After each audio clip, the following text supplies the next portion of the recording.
రెండు కోతులు ఉంటాయి. దానికి అది చలికాలం కాబట్టి దానికి చాలా చలి పెడుతుంటుంది.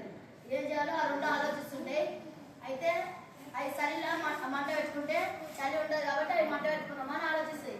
కానీ అవి రెండు రాళ్ళని తీసుకొని కొట్టిన దానికి కొట్టడానికి రాక మంట వస్తలేదు.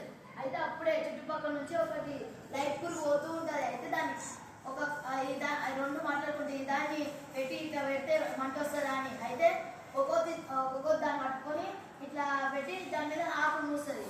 అది ఎంత చేసినా అది వస్తలేదు, మంట వస్తలేదు.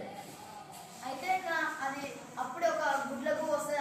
అది వచ్చి ఇట్లా ఇది లైట్ పురుగు, ఇది పెడితే అది మంట రాదు, అది రెండు రాళ్ళతో కరెక్ట్ కొడితే మంట వస్తుంది అని చెప్తే పట్టించుకో రెండు కోతులు. అట్లనే అవి చేస్తూనే ఉంటాయి. అట్లనే అవి దాన్ని పెట్టి అట్లనే పట్టుకొని ఉంటాయి. కానీ ఆ మంట వస్తలేదు. మళ్ళీ గుడ్లకు మళ్ళీ వేస్తుంది. మళ్ళీ అవి అట్లనే అయినప్పుడు మళ్ళీ అట్లనే వేస్తుంటాయి. లాస్ట్ మూడోసారి గుడ్లకు వేస్తే దాని కోపం వచ్చి ఆ దాంట్లో ఒక కోతి గుడ్లకు మెడ పట్టుకొని భూమికి కొడుతుంది. అందుకనే సరే మనం ఎప్పుడైనా అది